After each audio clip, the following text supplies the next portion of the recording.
जैसा कि आप लोग देख सकते हो, ये आपके सामने से ये जो ब्रिज जा रहा है ये रीपा की तरफ जाता है। यहाँ से लोग चढ़ते हैं ऊपर की तरफ, जो लोग पैदल वाले होते हैं ना, मैं आपको थोड़ा दिखा देता हूँ। यहाँ से ऊपर के लिए चढ़ते हैं और उतर भी सकते हैं, ठीक है। नीचे भी आप जा सकते हो। मैं किसी दिन आपको दोपहर में आऊँगा तो दोपहर में मैं अच्छे से एक्सप्लोर कर दूँगा।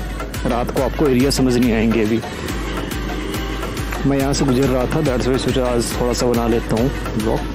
बाकी किसी दिन मैं दिन में अच्छे से आऊँगा तो आपको अच्छे से वीडियो बना दूँगा प्रॉपर, ताकि आपको भी एरिया यहाँ के अच्छे से पता चल जाए।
शरारा